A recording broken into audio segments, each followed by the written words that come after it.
Please tell me what has changed in the last 2 years. So you want 73 years to be undone in 2?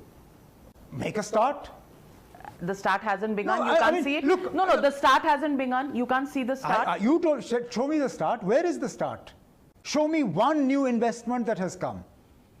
Show me one positive development that has come. Everything that is being inaugurated right now, from roads to tunnels to powerhouses to hospitals to schools to colleges to universities, were all given in the previous government. Ghulam Nabi Azad, as health minister, gave the medical colleges. Dr. Manmohan Singh gave the central universities. Dr. Manmohan Singh gave the 4-lane highway between Jammu and Srinagar.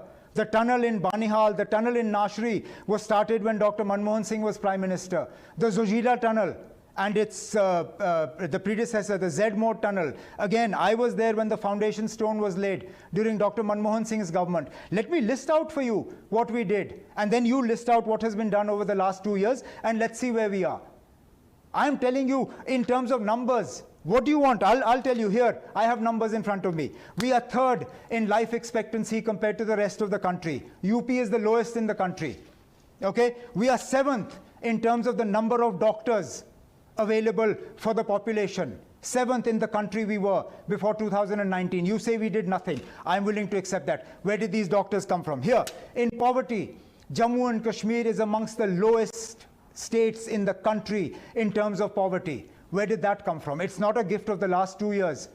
It's the last 70 plus years that you claim had no governance at all. In terms of infant mortality, we are 10th in the country. Again, you don't see that, because all you can see is Article 370 and you believe Jammu and Kashmir has suffered on account of that. In terms of the Human Development Index, we rank higher than your very fancy states like Gujarat and Andhra Pradesh. And yet you claim Jammu and Kashmir got nothing, and the Muftis and the Abdullahs and the Congress did nothing. Argue with the numbers and tell me. I'm giving you numbers where Jammu and Kashmir stood